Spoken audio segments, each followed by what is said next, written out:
Hello and welcome to another edition of No Nonsense with Pamela Wallin. We're kind of on a bit of a roll here. We've been talking to Daryl Bricker and then the two guys, Paul Wells and Stephen Mayer, who've written the books about Justin Trudeau. And now today, we are going to take a look at the real Pierre Poilievre, because of course, many things changed with that by-election vote just the other day. And I think in the wake of that, a lot of the leaders are going to have to course correct.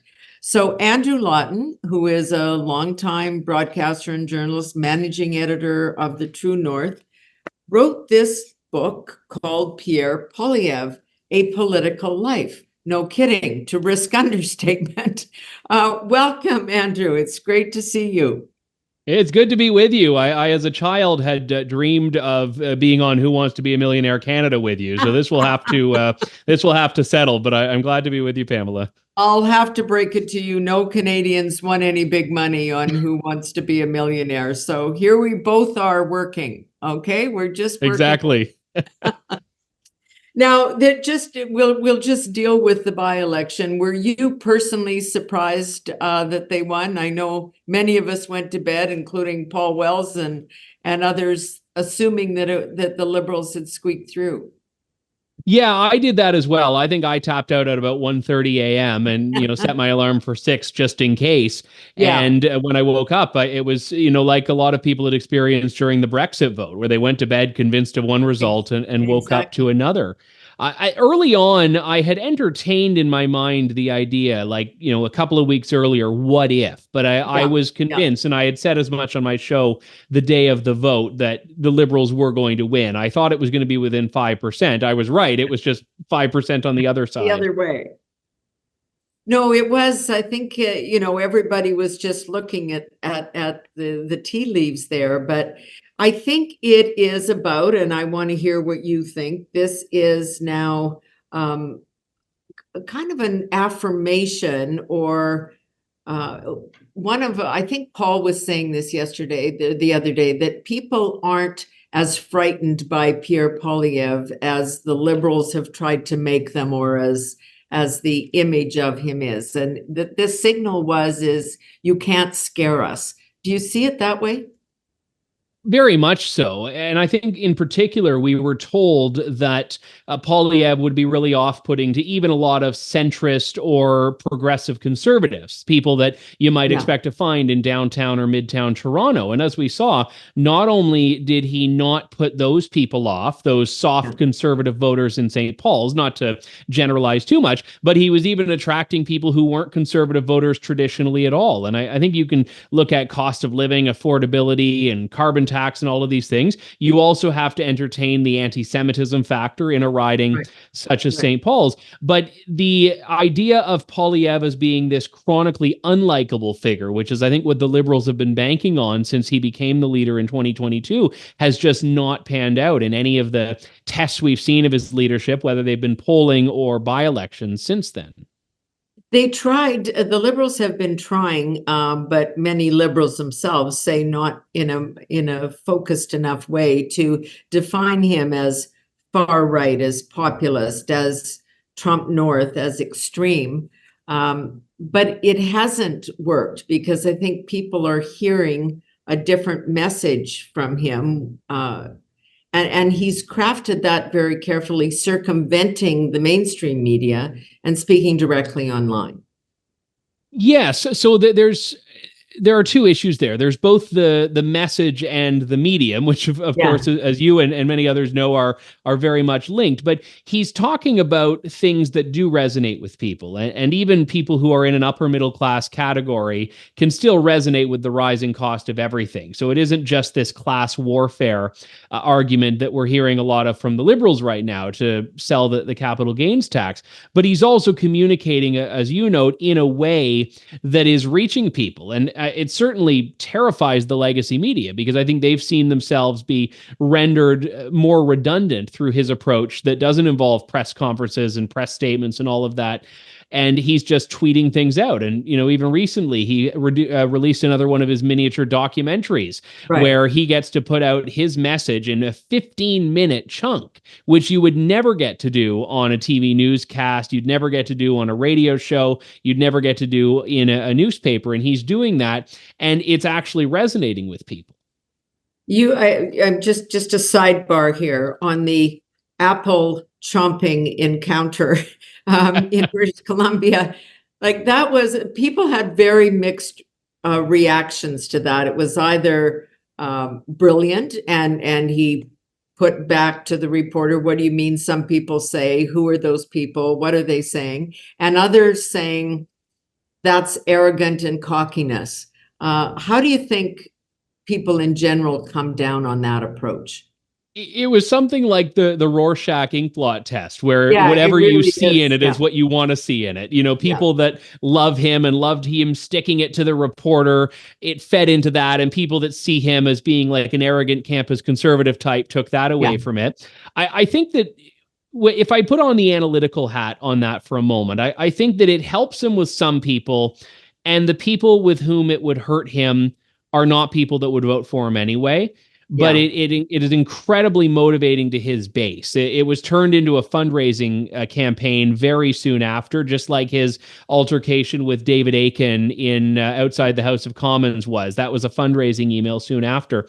So I think it's working. And the thing is that he's trying to tell the media that he's doing something very different. And I think that we saw from Andrew Scheer and Aaron O'Toole, just to use the two most recent examples, that they were trying to be, in a way, more deferential. They were trying to do what everyone does, which is you go and you try to play nice and you say, well, actually, I don't know if I'd put it that way. Whereas Poilievre views them as being belligerents in a war. He views them, and Andrew Scheer, who I interviewed for my book, had said, why do we treat the media any different than we treat the liberals?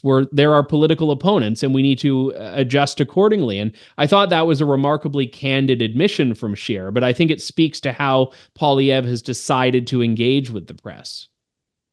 You started this book project. I think it kind of started as the straight up biography, because there's not much written or known, really fact-based about Pierre Poilievre. But you said it's kind of morphed into the story of today's conservative movement, and you use that word as opposed to party.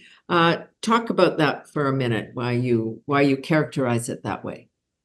For sure. I think that there are two aspects of it. One is that, Poilievre, because of that aforementioned relationship with the media, has not done the candid tell-all interviews that someone wanting to be prime minister might have done. So there was not a huge amount that I could lean on that was in the public record already, in a way distilled into an easily understood story of his life. So that was part of the reason that the biography project was enticing to me. But as I was writing it, I started to see just how linked his story is to the story of the conservative movement, by which I mean they both came of age really in the same way. He cut his teeth in the fledgling Reform Party of the 1990s. He was in the fights of that party in very key ways when it became the Alliance, when voters decided that Stockwell Day was the future and not Preston Manning. He was in that when Stephen Harper became the leader. He was still in that battle. And of course, the eventual merger of the Alliance and Progressive Conservative parties. And it's not just him, but the circle around him. It was fascinating when I was looking into some of the old records and talking to people, and they'd mention these names. And normally when you're talking about things that are, 25 years old, you'd expect, oh, who the heck's that? But these were all names that I knew. It's, that was Jenny Byrne, and that was Shuvaloy Majumdar, and that was Shannon Stubbs, and Ray Novak, and Ezra Levant, and all of these people that are still very much a part of the conservative movement today in their own way. And Poilievre really did seem to be at the center of that. Yeah, and it's still, this version is still young and relatively new in terms of, which is why I think people aren't sure who he is and where it's going to go, because it is still morphing. Indeed. And look, the Conservative Party of Canada, as it is today, is a 20-year-old party, which is not, I mean, and well, yes, it has a history that goes back to Yes. Confederation. The current iteration is 20 years old. He has been a candidate in every election in which that party has existed. And I think that drives home the point that he has really been a quintessential part of the Conservative Party's story, but it's also been a part of his own story. And I really did find those two narratives were easy to weave in with each other as the book went on. That's probably the biggest knock on Poilievre, and I hear it from people that he has no real life experience. He spent his life, he's a career politician, having early on in life said, 2 terms and out, like people need to go out into the real world. Circumstances obviously changed that. But how does he answer that question of the career politician? I haven't heard him answer it. And he didn't do an interview for the book. I spoke Right. to a number of the people around him, and that would have been the one question that I would have loved to have put to him. Not as a gotcha, not as a, No, you exactly. should be doing this, but just at what point did it change? Because you alluded to it. He wrote in an essay called Building Canada Through Freedom, which was part of the As Prime Minister contest that Magna was putting together. He wrote a number of things that he would do, and one of them was resign after 2 terms. And he Right. said MPs should be subject to term limits. And that was, just to talk about your role here, and he was also a part of that reform crusade against the Senate, really Yeah. pushing for a more democratically accountable Senate back in the 2000s as well. And I'd love to hear how he justified it, because my theory was that when you go into politics as a member of parliament, you think of a term as being a 4-year period, and you think of it as being 2 terms, 8 years. You've had enough time to do it. His first 3 terms were minority parliaments. His first term was opposition. So I could see how you could get to your 2 terms and feel, I haven't actually really had the chance to do anything yet. And then at a certain point, it just becomes path dependency. You like what you're doing, your voters keep Yeah. reelecting you. And the idea of walking away from that for no particular reason is a difficult one to justify. And he was a cabinet minister in the Harper government, but not for long. I mean, it's not like he, went through 18 portfolios over 20 years. I mean, it was brief. Yeah, and that was even something that John Baird, who I spoke to for the book, had said. Like, a lot of these Harper ministers had 4, 6, maybe even 9 years of being in cabinet. Poilievre had just gotten there. He had just made that circle, and then boom, Conservatives are out in 2015. What do you see as the strength? A lot of the people that you talk to made a point of saying he can be a little difficult and he's demanding. He expects a lot of his staff. If they're on a roll, then it's a 24-hour day, a 7-day week, and that he doesn't want to be caught out. Now, none of us do. I get that totally. In your assessment, having talked to so many people around it, is that a strength or a weakness? It depends on whether the person likes him. That's it's another one of those Rorschach effects where, Yes. people that were really inclined to defend him said, yeah, he has high expectations of everyone else, but he has them of himself. And that's that. And, basically politics, it's itself demanding. So people that have demands are not all that uncharacteristic. Others also were a bit more critical of it. Now, to be fair, the one quote that was often plucked out of the book by a lot of CBC reporters, but a lot of people that were more critical of Poilievre, was a longtime staffer calling him insufferable. Yeah. And that staffer used that term to describe when he was first in cabinet, but conceded that he really grew into it and learned, a bit more about people management when he was there. So I think people have identified this as an area in which he has grown. Yes, he still has high expectations. I know during the leadership campaign, he would call up people at, all hours on his campaign team to pick their brain about this or that. But there's also, I think, an expectation when people go into politics that they're leaving a bit of a healthy work-life balance behind, whether rightfully or wrongfully. Yeah, that would be the risk understatement. So there were also, and you describe his march through all of these different incarnations of the party as a young person. And there were also a lot of political missteps. Like he made people around him angry by, stepping out of line, saying something. I'm thinking of the incident with Prime Minister Harper. Do you see somebody who, when they make that mistake and whatever it is, get called on it, learn the lesson? Like, does that register? I think so. And, obviously with Poilievre, he got elected at 25. And despite him being only 25, he's still a member of parliament. And I think he needs to be held to account as anyone else in that role, making that salary and so much should. But there was a maturation that he was going through just as a human in the early years of his political career, in the sense that everyone else would, although typically, in my case, thankfully, with a little bit less scrutiny. And I think one of the things that with him is interesting there is that he does, people shared with me, beat himself up a lot. And when he has had these moments, he retreats inward and deals with it then. And I don't know if that's just like a typical man thing or if it's something that's unique to him. But that was the case with the incident I think you were alluding to on the residential schools apology. Yeah. And it was after that he took his licks behind closed doors, but really was harsher on himself than, the party in the prime minister's office was. So he learns, is what, like you from the people you've talked to, you have, or they have witnessed the maturing process and have reported that to you. Yes. And that has been conveyed directly. And I also saw that after I had been sort of alerted to it, just by looking at how he was and how he engaged. And while he still is, as we talked about with the Apple incident, he's still a feisty character in politics, but he's also, he's softened in a lot of key ways as well. Yeah. Because this is important in these kinds of situations when the pollsters have been telling you for 6 months that you're going to be king of the world, and then you get a surprise by-election win and all of those things. It can kind of go to your head, and you can think that there's an inevitability to this. And as we all know about politics, a lot of stuff can happen in 24 hours, and it may not be a direct route to what the polls would indicate. Is he ready for that, or to really bide his time and be careful at this point for his own purposes? Because even this latest event could push him to say and do things that could be problematic.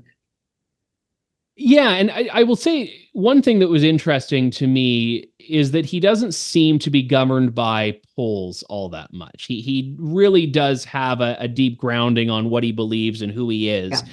And he's his own best counsel, people around him said, which really you could tell frustrated some of his advisors because, he has them and he does care about what they have to say, but he's also like a dog with a bone when he has an idea on how something should be. And there's a tremendous amount of accountability that he has, where he was, and I don't know if this is still true, but during the leadership race, he had to approve anything that went out, even if it was just like a simple tweet, he had to approve it. And in every single case, except for like one, there were always edits. He wanted something changed. Maybe it was, move this comma, or maybe it was, no, the whole thing is wrong.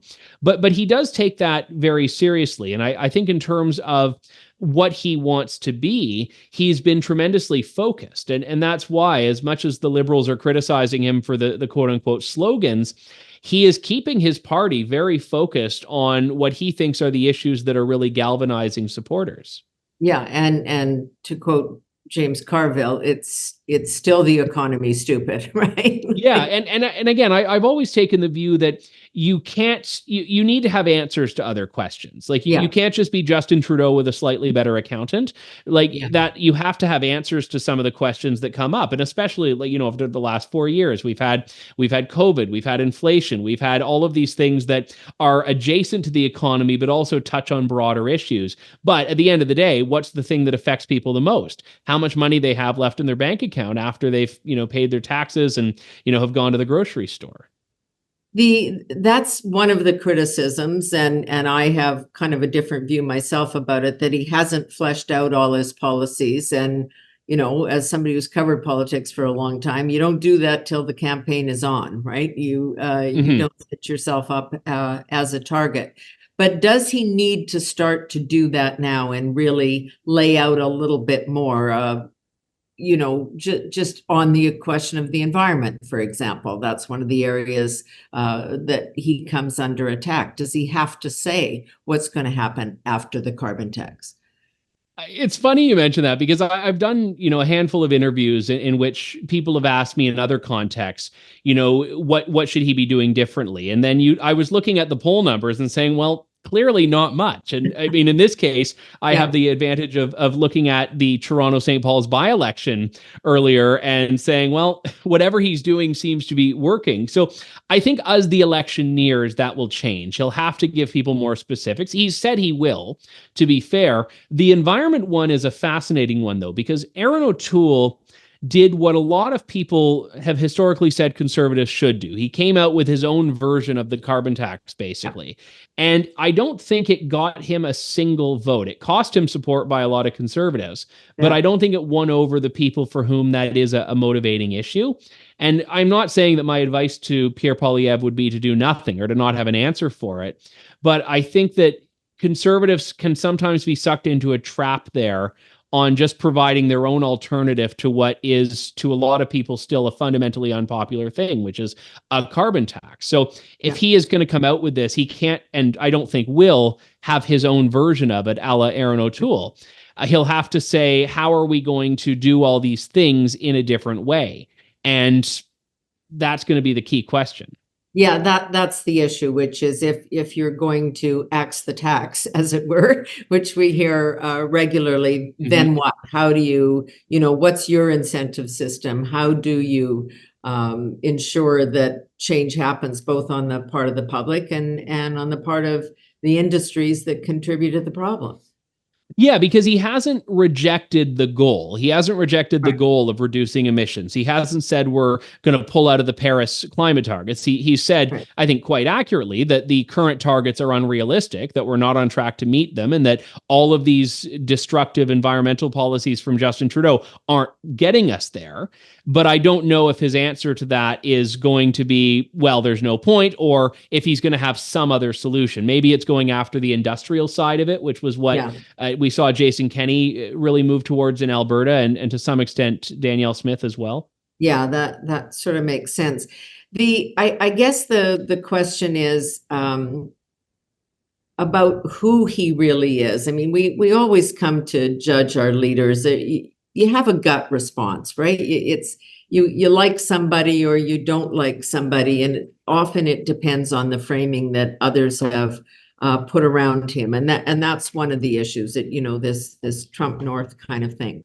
He's actually, from the things I've read in your book and other places, and his speech, along with that of his wife on the evening that he was elected leader, trying to tell this story, which is, I'm different than you might think. This is a guy that's pro-choice. I have people tell me every day that it's going to be a disaster, and they of course cite Roe versus Wade, which is American, not this, but there's not a lot of just information about where he lands on some of these issues. No, and I actually plumbed through, decades of his public comments, even as a teenager, letters to the editor he wrote, and I did not find anything he had ever said on abortion beyond what he has said when he kind of pushed on it more recently, and he's come out and as you indicate, say he's pro-choice. He did vote against gay marriage, along with, at the time, most conservative members of parliament and even some liberal MPs, but that was, a decision that he has since distanced himself from, and said, he believes same-sex marriage is a tremendous success in Canada. So abortion has never been a motivating issue for him. He has accepted the status quo. He's insisted his party will accept the status quo. But even if you saw on the Liberal Party's Twitter account the day of the Toronto St. Paul's by-election, they had, I think, like 7 or 8 posts that were all going after, the secret pro-life agenda in Pierre Poilievre's Conservatives. And it goes back to how the branding efforts haven't really worked on him, because people are not seeing on this issue the equivocation they maybe saw from Andrew Scheer and Aaron O'Toole. So he is distinct from them in that he has a lot more clarity on this. Yeah. His own life story, too, is really interesting. I mean, the son of unmarried young woman who gave him Mm-hmm. up for adoption, the two school teachers, one of whom later comes out and declares that he's gay. I mean, you couldn't make this stuff up in terms of an unlikely origin story for a young conservative leader. It's so ordinary, isn't it? And I don't mean that as a criticism. Someone like Justin Trudeau, you would expect greatness from him. He's born to a prime minister. He's Yeah. this scion, this celebrity type. And that's not even a criticism. It's who he is. No, And, who he he's is. done what he wants to do with it. Poilievre had such an ordinary upbringing. I mean, weird in its own ways. And as he said, he's called it wacky or crazy at various times. But he's used that to be relatable. And I think it's an insulating factor against the career politician criticism, because sure, most Canadians can't relate to a guy who's been an MP for 20 years, but they can relate to growing up in the suburbs. They can relate to parents getting divorced. They can relate to having teacher parents that have had to downsize. So it in one way makes it a surprise that he has become who he has, but in another way, it's also one of the most relatable things about him, that part of his story. Well, and it also plays to one of those other concerns that, from the earlier vote, as you say, against gay marriage. Now, this is so much a part of his life. I mean, as deputy leader, and I was just reading an article the other day about sort of the gay exodus to the Conservative Party. I believe I read the same one. Yes. Yeah, it was, and I hadn't quite thought of it that way, but it's kind of taking away all those basic, simplistic attack points. Yeah, I mean, one friend of mine who's gay himself said, gays still have to pay taxes. And he was sort of saying that as if to say, yes, there are obviously issues that are to do with that identity and other identities. But for the most part, the issues that, gay Canadians are facing right now are the same as the issues straight Canadians are, in terms of you can't afford to buy groceries, you can't afford to buy a house, you can't find a stable job. And in that sense, by just taking some of these things off the table, which Poilievre has done on abortion, he's been able to go back to, as you said, the Carville line of focus on the economy. Yeah, it's still there. It's interesting because I mean, the Liberals appeared to be too smart by half, thinking if they hived off the capital gains tax, they could somehow isolate him as, the voice of the rich, which they were trying to attack through this tax, ask these rich people just to give a little bit to help out the poor. But it didn't work, I think, because it doesn't just attack the rich. It attacks plumbers and electricians and everybody that has their own business. But it also just didn't work on that notion of somehow the Conservatives are the voice of Bay Street and big business, because that's not really true either. No, and he's actually taken a bit of a flamethrower to Bay Street in terms of his comments saying, and the way he's talked to lobbyists as well in corporate Canada, saying, if you want to do something, don't get lobbyists to suck up to me, sell it to Canadians. And if it makes sense and they want it, then maybe I'll do it. I did an interview when my book first came out with Paul Wells, who I know you spoke to this week. And Paul Wells was asking me about the capital gains tax, because at the time, the Conservatives hadn't yet said what they were going to do. And they were actually quite tight-lipped about that. Anytime Poilievre was asked, he'd say, well, it doesn't exist yet. We haven't seen the bill. We haven't seen this. So playing a little bit coy. And I had predicted, Paul Wells asked me what I thought would happen. He said the Conservatives were going to vote for it. I said they were going to vote against it. And my rationale was that the Conservatives in no way can justify supporting any tax measure from the Liberals right now without risking undermining their entire MO. But how they did it was fascinating, because instead of just saying, yes, we've looked at it, we're going to vote against it, Poilievre took weeks. He took weeks and came up with another mini documentary in which he explained to Canadians what capital is and described capital in such clear, simple ways to tell Canadians why this was not just a tax on the wealthy. And it was such a fascinating example of flipping the script on the narrative and saving face without looking like the guy who's there for the wealthy only, while also sticking to your principles. And it was so incredibly well done. Why do you think that happens? I mean, is that just bad politics on the part of the Liberals, or do they genuinely not understand who he is or get him? Do they not understand that these changes that you've talked about, being more progressive on social issues, of circumventing the mainstream media, et cetera, have they not grasped that yet? How do you There's a risk. There's a risk, I think, that a lot of his critics fall into in that they grossly underestimate him, because I think they believe the caricature of him they try to paint for other people. And it's the same issue in a lot of ways that conservatives had with Justin Trudeau, where they just saw him as a punchline in 2015 and did not take him seriously, and lowered expectations so much that it was impossible for him to do anything other than clear them and exceed them for Canadian voters. And with Poilievre, it's a bit different, because he's not being, said to be an idiot. He's not being said to be this weird little dilettante like the conservatives were about Trudeau in 2015. Instead, he's extreme, he's hateful, he's this.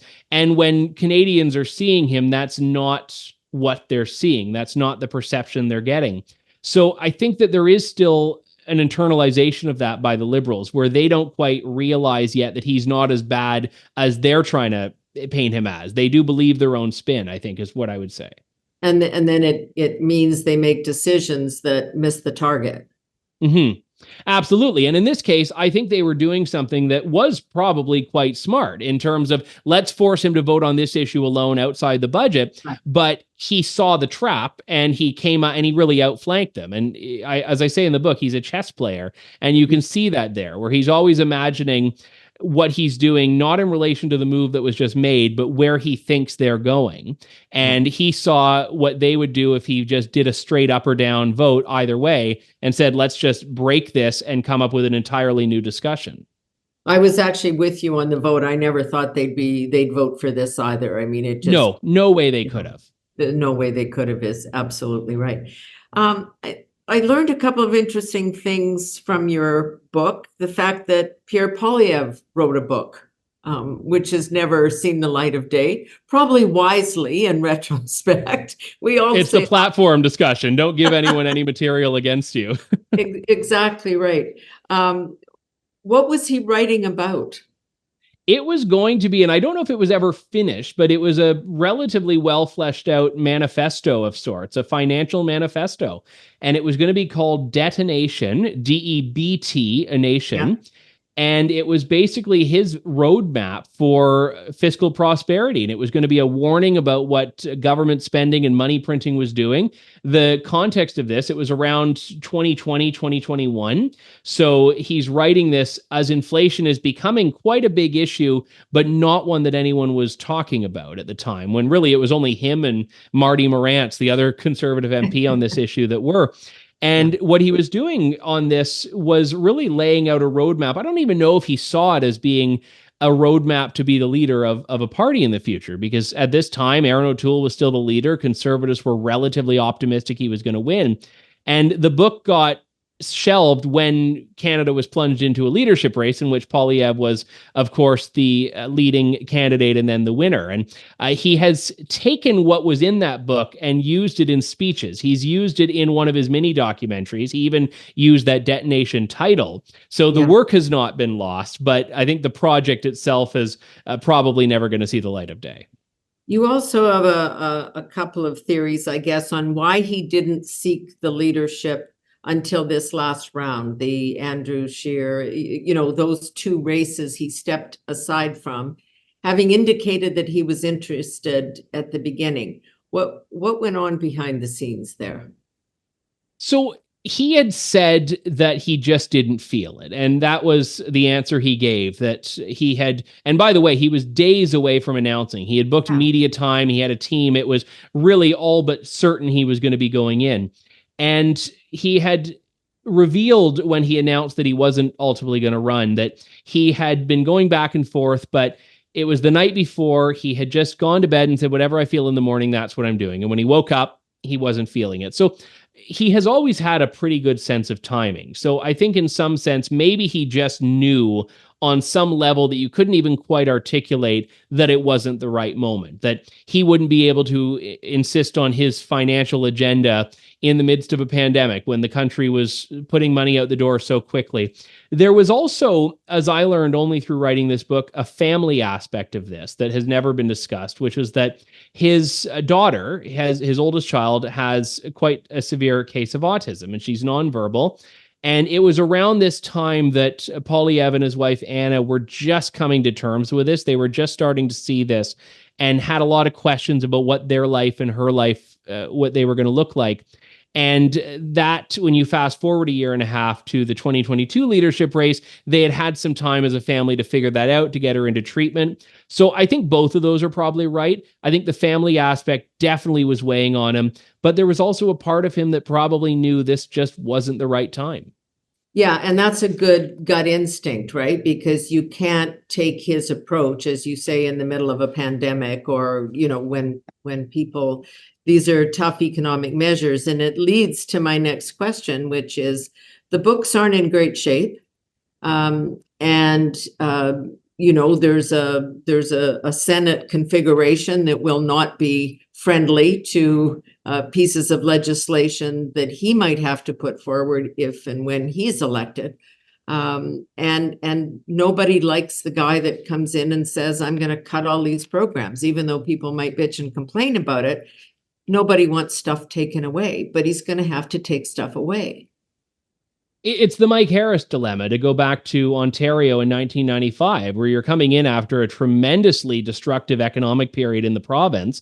There are only, look, supply and demand, profit and loss. There are binaries in the fiscal world. And if you want to bring the books in order, you can do this through cutting spending or increasing revenue. Those are your two options.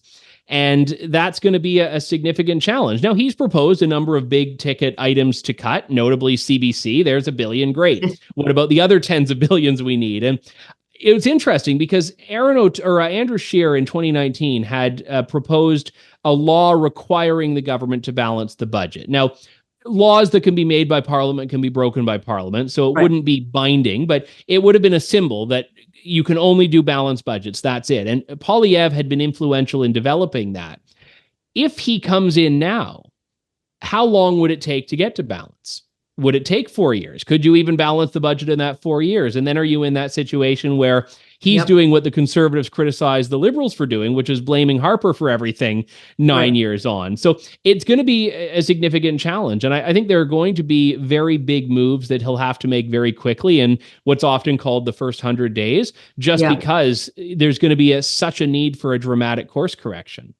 Well, that's the issue, the outflow of capital, both domestic, and the lack of inflow of foreign. This is a huge issue. We call it productivity. We call it a whole bunch of different things, but that's going to take some dramatic moves, and he's going to have to convince those big investors and big companies that he's worth staying. What will be his pitch on that? As you say, when it's going to be difficult to turn a ship in 4 years. I think, look, not to compare Canada to Argentina because they're wildly different countries, but Javier Milei has, I think, attracted a fair bit of renewed confidence by virtue of making the moves quickly, showing the results, and saying to people, see, we're on the right track. And I think Poilievre has a much stronger pitch for Canada. Canada's a much more developed economy, obviously. And I think if he starts making these moves and he can look to investors, he can look to credit agencies and all of these people and say, this is what we're doing, this is where we're going, that will do something. Now, obviously, there's not a lot of buffer built in. There's not a lot of slack in the system if we have some other economic hardship. And I think politically, that's a huge liability for Justin Trudeau. Every year, more mortgages are up for renewal with higher interest rates than what people signed in on 5 years ago. So politically, that helps Poilievre, but Poilievre will still have to deal with the carnage of whatever's left behind if he becomes prime minister in 2025. Will he go? I think you used the word bold. Will he go for broke? You talked about the CBC. Is he going to do that? Is he actually going to do the CBC? I note in the book that he has distinguished himself from his predecessors by having little to no daylight between the leadership version of himself and the leader version of himself. Yeah, And that's he fair. didn't, like, I had wondered after the leadership election if the words defund the CBC would never be heard again, but he still whips that line out at rallies and gets tremendous applause. He's left himself no wiggle room on that to get away from it. Now, he has said in an interview he did with me, in fact, that, you know, there would be a little carve out for, he talked about French language programming. Some Yeah. people have said maybe he meant all of Radio Canada. Look, if he comes out and says, I'm keeping radio, I'm keeping everything in the North, I'm keeping everything in Quebec, you're still talking about a major overhaul of the national broadcaster, which I think would probably fit the bill of having defunded CBC. But if he doesn't, I think his party will be very unforgiving, because if you have simple pledges like defund the CBC, axe the tax, build the homes, those are very easy yardsticks by which to measure your performance. It's 3 words. Did you axe the tax? Did you defund the CBC? Did you build the homes? If not, he would be a one-term prime minister because his party would turn on him. Yeah, it's your own party that does that first. You know, one of the things that Prime Minister Harper did, others have done it in a different way, is a very tight control on caucus. I mean, in those debates about social policy issues, he'd say, look, we're not going to have that discussion. That is not going to ever happen. So stop asking about whether we're going to have a vote on abortion or this or that. He is Poilievre able to do that, do you think? Right now, the one tremendous advantage he has is that victory is a fairly unifying force. Conservatives are feeling right now very motivated. They all want to get rid of Justin Trudeau. Everyone's rowing in the same direction. Little tiny fractures in caucus, a couple of weeks ago with Arnold Viersen talking about abortion in a podcast interview, of course, gets the party to come out and say, absolutely not. We're not going near this. But right now, everyone's eye is on the prize. And I think after the by-election, even more so, conservatives are feeling absolutely enthusiastic. They're over the moon right now about what's happening. And that will be the issue that he has to contend with once he's elected, assuming he is. How do you keep all of these different factions of your caucus together? Stephen Harper, as you know, Pamela, because you were in the conservative caucus broadly, had to deal with all of these different groups that were vying for, in some ways, contradictory things. You had Quebecers and Albertans, you had the red Tories, the blue Tories, all of these people that all wanted their own sort of agenda in a way.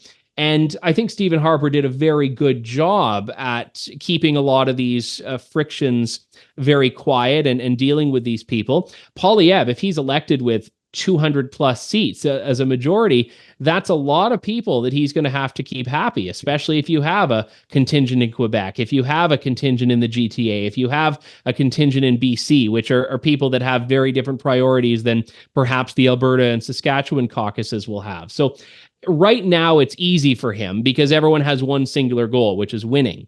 After that, it's a much different show.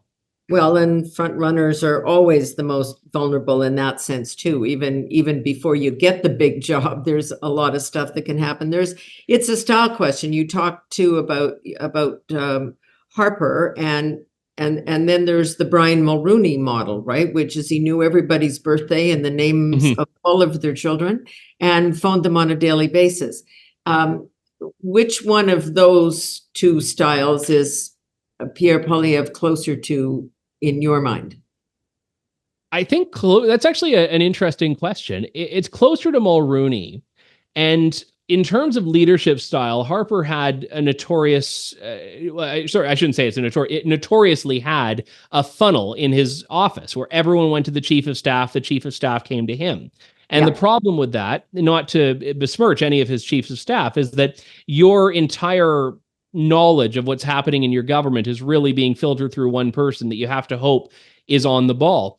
Poilievre breaks that mold entirely, and his senior people will find out after the fact that he had a conversation with someone else around their back, not trying to be sneaky, just he wanted to call up this stakeholder, call up this vendor and figure it out. Now, I don't know if he's remembered all of their birthdays, but he wants to have those direct interactions with as many people as possible. So he's able to keep his finger on the pulse of things in a bit broader a way than say Harper did. One of the criticisms that we keep hearing about Justin Trudeau, and it's come out again in these two books that we've just been discussing in the last couple of days, is the inability of his ministers to even get a meeting with him. He didn't even want his ministers to meet with each other without chiefs of staff in the room, so there were witnesses. But amazing that you wouldn't meet one-on-one with your own cabinet colleagues. How do you think he would deal with that issue? I don't know. And that's a level of granularity that I just don't have an answer to, except I will say he was a Harper cabinet minister. So he would obviously have the experience of being able to know what worked and what didn't, or what he thought might have worked and what didn't. Yeah. Now, will he take the cabinet minister's perspective on that from his experience, or will he take the leader's perspective because that's the role he's in? That's the million-dollar question. There's been a generational changeover in the party, not just in, Poilievre, at one point the youngest MP becoming the leader, but a lot of the younger or young-ish staffers of the Harper PMO have really come back and are now part of this operation. So you have seen, I think, in a lot of ways, that continuity where people like Jenny Byrne and people like Hamish Marshall have all been in their own way part of Poilievre's successes in the leadership campaign and now his future success, perhaps, as leader. But what they're doing in this is, I believe, learning from what worked and what they liked and perhaps adjusting where things didn't. So while he has that experience, he's also very much carved out his own way of doing things. The other, and we'll end on this note, the use of the word freedom. Now, we had the Freedom Convoy. You've written a book on this. There's that's a word that you hear much more in the American context. They are hand on their heart flag flyers in the US, and a much more aggressive sense of pride and nationalism than sometimes we sense here, in part because I think of late our symbols have been somewhat denigrated. What does he mean when he talks about freedom being at the core? One of the things I asked him in an interview during the leadership race, so before I knew I was writing this book, was how he keeps all of those different groups that you and I were talking about a few moments ago together. And his answer was freedom, which you think, okay, great. Yeah, you're the freedom candidate. I get it. But it was a very thoughtful answer he gave, I thought, because he talked about how every part of the conservative family in Canada in its own way wants freedom. Social conservatives want religious freedom, and fiscal conservatives want freedom from government, and rural conservatives want freedom from government intrusion on their property, and red Tories want freedom for marginalized groups and whatnot. And he basically viewed freedom as being the panacea in a way, in which there's something in it for everyone. And again, that's, very romantic and idealistic when framed that way. How do you apply that to a policy context? The reality that I'd point out here is that this isn't a new idea for him. He has, going back to being in high school, been reading Milton Friedman. So he understands the philosophical underpinnings of classical liberalism and libertarianism in a way that a lot of other people in politics don't. So would it be the case that he just looks at, in any situation, what is the freest way to achieve this, or what is the freest way? That's what I think he means when he talks about freedom. And that means less government in your life and less intervention generally, which is, an appealing prospect to, I think, a lot of people who've been through the last 10 years in this country, particularly with the pandemic. I think we've all had to rethink it.